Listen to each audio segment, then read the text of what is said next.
Bab 5, cetak ngamuk. Siang itu langit nampak temaram, sebab mendung tiba-tiba datang tanpa pemberitahuan. Pertandingan basket ala-ala di setelah jam istirahat kedua masih berlangsung sengit nih. Sore penonton yang kebanyakan menerka nama cetak bukannya mereda, malah makin memanas. Sebenarnya ini bukan pertandingan sungguhan seperti yang bisa cetak lakukan di saat kelas meeting. Karena pemainnya juga cuma hanya 6 orang dan teman satu kelasnya cetak juga sih. Kadang Ceta tuh suka gak sadar kalau dia tuh lumayan tenar sampai di setiap angkatan. Terlebih dengan namanya yang gak biasa, Ceta, membuatnya bisa mudah dikenali oleh orang-orang. Mereka memang kenal Ceta, tapi ya Ceta bukan berarti kenal balik. Ya gak mungkin juga sih bocah itu menghafal seluruh penghuni sekolah. Cing cing ngoper cing, Ceta berteriak, lalu men-shoot bola yang baru saja mendarat di tangannya. Suara yang meriah langsung terdengar, menandakan bahwa bola itu berhasil melambung dan melewati ring dengan mulus. Padahal jaraknya lumayan jauh loh, tapi Ceta masih mampu melakukannya. Bocah itu bersorak dengan teman-teman satu timnya, kegirangan karena lagi-lagi dia selalu menang di setiap pertandingan. Siang itu, pertandingan berakhir dengan skor 10-22. Kemudian Dennis mengambil alih bola basket yang semula dipeluk Ceta. Dennis mencoba melemparkan bola itu dengan posisi yang sama seperti Ceta lakukan. Tapi alih-alih masuk ke dalam keranjang, bola itu justru melambung kejauhan.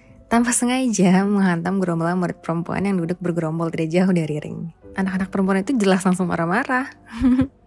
Kontras dengan Ceta dan teman-temannya yang justru tawa terbahak-bahak. "Mau kemana lu?" tanya Dennis.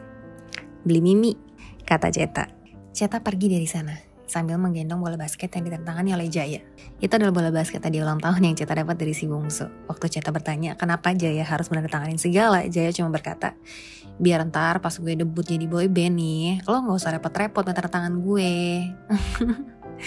Saat itu Ceta bertanya, "Lo beneran mau jadi artis?" Sekonyong-konyongnya Jaya membuka spidol planinnya ke kepala Ceta langsung bersungut. "Ya enggak lah bego, percaya aja lu sama gue." Dasar nih Jaya. Untung aja waktu itu mereka hanya berdua. Kalau ada orang-orang rumah lain yang melihat aksi mereka, bisa-bisa Jaya dijadikan Jaya guling saus kecap gara-gara gak sopan sama yang lebih tua. Padahal sebenarnya Ceta sih santai aja. "Bu, beli aqua dong." Ceta, pas banget." Gerakan Ceta yang hendak mengambil uang dari kantung celananya tiba-tiba berhenti. Mendadak cengok saat disuguhi wajah bau-bau gosip yang diserukan ibu kantin dari celah etalasenya. Persis seperti wajah sastra setiap kali akan mengusik kabar terbaru percintaan Jovan. "Kenapa Bu? Jaya yang anak IPS itu adik kamu kan?" Meski sembari menebak-nebak dalam kepalanya, Ceta mengangguk. "Ih!" Ceta seketika terlonjak karena ibu kantin langganannya itu seperti orang yang sedang gemas dengan suatu hal. Untuk sejenak, Ceta memindai seisi kantin. "Sepi, Bu Win-Win ini kesurupan apa gimana sih?" pikirnya. "Ceta, kamu harus tahu, Jaya ngutang sama ibu." "Enggak dong, adik kamu teh tadi diseret-seret sama gengnya Baron yang lehernya kadesan itu loh." Haus di kerongkongan Ceta kini entah pergi kemana. Gigi-giginya saling merapat, disertai desir darah yang mengalir cepat dalam nadinya. "Di mana mereka, Bu?" Kesana tuh, kesana." Bu Win menunjuk parkiran anak IPS yang terletak tepat di samping musola.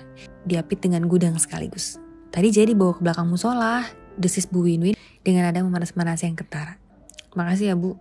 Bu Win nyaris menjawab, "Iya sama-sama." Tapi Ceta sudah berlalu dengan rap langkah cepat.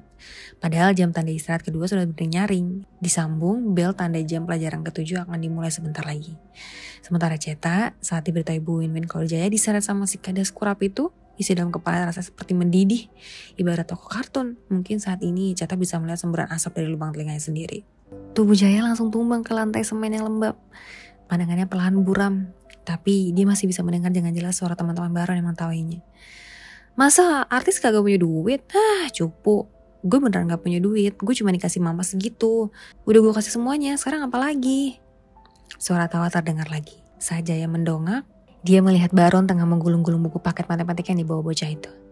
"Yah, anak mawar ternyata Jar." Baron tertawa sengak pada kawannya yang bernama Fajar.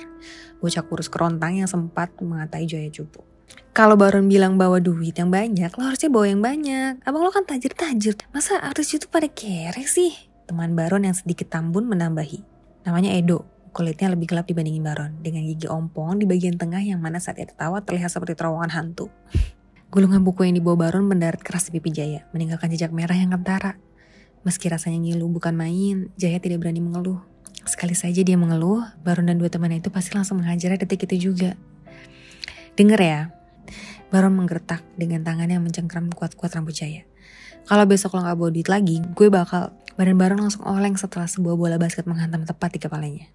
Baron beringas, apalagi saat ia menemukan sosok Ceta menyakui kedua tangannya dalam saku celana dari kejauhan. Bocah itu sempat tersenyum lebar pada Baron. Namun saat menemukan keadaan Jaya yang mengenaskan, ekspresi wajahnya berubah seketika. Lo pada gebukin Jaya, gue abangnya. Ya kali gue diem aja. Oh, berasa jadi upin dia, Ron. Gue sama abang-abang gue aja gak pernah sekalipun nempelin dia. Lo yang bukan siapa-siapa enak bener gebukin Jaya. Baron teman-temannya tanpa alasan yang jelas tiba-tiba saja menotongnya Ceta. Mereka, terutama Baron, tidak menyadari saat Ceta dengan gerak santai berjalan mendekat. Lalu dengan sekonyong-konyong menjaga kaki kiri Baron ke arah dalam. Bocah itu jelas rubuh, kepalanya nyaris menabrak tembok yang berlumut seandainya Fajar dan Edo tidak menangkapnya. Sekali lagi Ceta tertawa, lalu mengasurkan tangannya pada Jaya. Begitu adiknya itu berdiri menjulang di sebelahnya, Ceta menarik napas dalam-dalam. Matanya terlalu fokus memindai tubuh Jaya yang berantakan, sampai-sampai dia tidak tahu kalau baru melainkan tinjunya dan mendarat sempurna di pipi kirinya. Jaya tercekat melihat tubuh Ceta yang oleng sampai menabrak tembok. Dia ingin menarik kakaknya itu untuk segera pergi dari sana. Tapi pergerakan Ceta lebih cepat dari apa yang ia duga. Anak itu sudah mendaratkan kepalan tangannya di wajah Baron.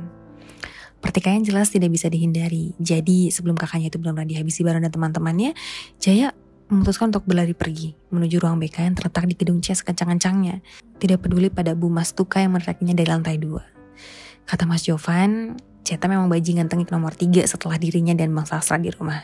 Tapi sekampret-kampretnya Ceta tidak ada satupun kakak-kakaknya yang pernah memukul Ceta.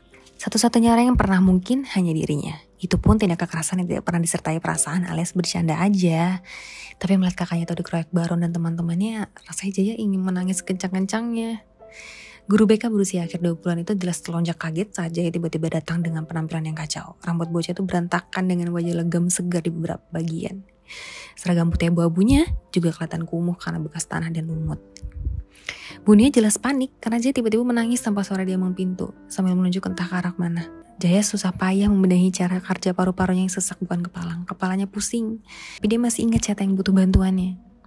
Ceta dikeroyok Baron sama teman-temannya, Bu, di belakang musola. Bunia tergagap seketika. Tanpa pikir panjang, perempuan berjilbab krem itu berlari menuju tempat yang disebutkan oleh Jaya. Dia baru saja membaca artikel tentang perundungan yang kerap terjadi di sekolah. Belum ada 20 menit dan dia langsung menghadapi kejadian yang serupa.